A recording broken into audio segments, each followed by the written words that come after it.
दोस्तों आज हम बात करने वाले हैं सनातन धर्म में मंत्रों का विशेष महत्व क्यों है। आखिर मंत्र क्यों बनाए गए, ये मंत्र हैं क्या, किसने बनाए, एक मंत्र को उसके सही उच्चारण के साथ ही क्यों बोलना चाहिए। नमस्ते दोस्तों, सनातन सोच के इस वीडियो में आज हम बात करने वाले हैं मंत्रों की। देखिए, सबसे पहले तो मंत्र का शाब्दिक अर्थ जानने की जरूरत है। ऐसी ध्वनि जो आपको मेंटल पीस दे, आपके मन को शांत करे, वो ही मंत्र है। हमारे शास्त्रों में कहा गया है मना तार्यति इति मंत्र, यानी मन को तारने वाली ध्वनि ही मंत्र है। दोस्तों, सनातन धर्म में मंत्र जपना हजारों सालों से चला आ रहा है। वो ऋग्वेद के तीसरे मंडला के 62 सूक्त का गायत्री मंत्र हो, जो ऐसी वाइब्रेशंस पैदा करता है कि इंसान के साथ साथ सभी पेड़ पौधों और जानवरों के लिए भी लाभदायक है। या ऋग्वेद के ही 7वें मंडला के 59 सूक्त का महामृत्युंजय मंत्र, जिसे मृत्यु को जीतने वाला मंत्र भी कहा जाता है। और भी ऐसे कई वैदिक मंत्र हैं जिन्हें चैंट करने से हमारे फिजियोलॉजिकल और साइकोलॉजिकल फंक्शंस यानी शरीर और दिमाग पर पॉजिटिव इंपैक्ट पड़ता है। पर कैसे, आखिर ऐसा क्यों होता है? दोस्तों, वजह है इन मंत्रों की ध्वनि, वो साउंड जो इन मंत्रों के उच्चारण से पैदा होती है। मंत्रों के अर्थ को अलग रख दें तो विशेषज्ञों का मानना है मंत्रों की सिर्फ ध्वनि यानी साउंड में ही अपार शक्ति होती है। कुछ साउंड प्योर होती हैं और कुछ इम्प्योर, और ये डिपेंड करता है उनकी वाइब्रेशंस पर। और जैसे कि अल्बर्ट आइंस्टाइन ने भी कहा, everything in life is vibration. Modern science ने साउंड और लाइट दोनों को वाइब्रेशंस ही माना है। अब अगर आपको साउंड को लाइट में बदलना है तो फ्रीक्वेंसी को आपको 40 ऑक्टेव तक बढ़ाना होगा, और तब जो आपको वाइब्रेशन मिलेगी वो ट्रिलियंस ऑफ साइकिल्स पर सेकेंड होगी, और वो एक लाइट के रूप में आपके सामने होगी। महान योगियों ने साउंड को लाइट में बदलने का काम अपने शरीर के भीतर हमेशा से किया है दोस्तों, और वो मंत्रों के माध्यम से ही हुआ।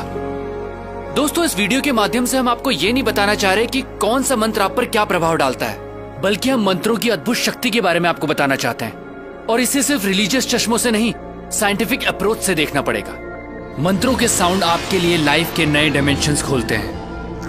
ये ऐसी साइंस है जिसमें आप साउंड की मदद से अपने आसपास और अपने अंदर एक खास एटमॉस्फेयर बनाते हैं, जिससे आपका माइंड एक्टिवेट होता है। लगातार मंत्रों की चैंटिंग से न सिर्फ फोकस बेटर होता है, बल्कि मेमोरी और अटेंशन भी बढ़ता है, क्योंकि मंत्र आपके ब्रेन सेल्स एक्टिवेट करने में हेल्पफुल साबित होते हैं। अगर मंत्रों को सही उच्चारण, सही फ्रीक्वेंसी के साथ बोला जाता है तो न सिर्फ ब्रेन को प्रॉपर ऑक्सीजन पहुंचती है, बल्कि ब्लड प्रेशर भी कंट्रोल में आ सकता है।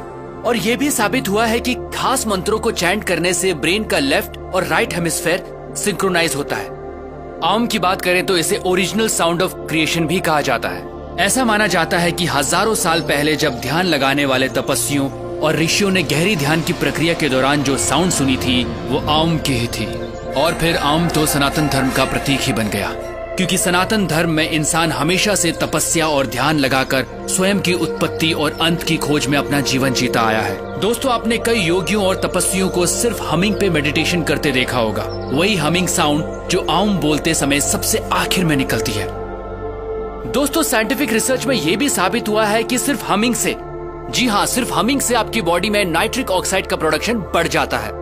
नाइट्रिक ऑक्साइड एक खास कंपाउंड होता है जो नर्वस, इम्यून और कार्डियोवास्कुलर सिस्टम्स में होने वाली कई प्रोसेसेस में हेल्प करता है। ये बात सनातन धर्म में करीब 15,000 साल पहले से भी चली आ रही है। तो दोस्तों, ये कहना जरा भी अतिशयोक्ति नहीं होगी कि ऋषि मुनि उस काल के साइंटिस्ट ही थे जो लगातार ह्यूमन बॉडी को अपग्रेड करने के तरीके ढूंढ रहे थे, और मंत्र उन साइंटिस्ट्स के एक तरह के टूल थे। अगर बच्चों को मंत्रों की इंपॉर्टेंस समझाई जाए और बचपन से मंत्रों की चैंटिंग की आदत डाली जाए तो उनके ब्रेन का डेवलपमेंट एक अलग लेवल पर होगा। दोस्तों, यही तो सनातन धर्म है, ऐसे तौर तरीके जिन्होंने इंसान का जीवन जीने का तरीका बदला। सनातन सोच के माध्यम से हम आपको वही मशाल थमाना चाहते हैं जिसे हजारों साल पहले हमारे पूर्वजों ने प्रज्वलित किया था। क्योंकि दोस्तों, हमें लगता है वर्तमान में सनातन सोच की आवश्यकता है, क्योंकि यही हमारा भूत है और यही भविष्य। मैं हूं अमित ड्योंडी, प्रणाम।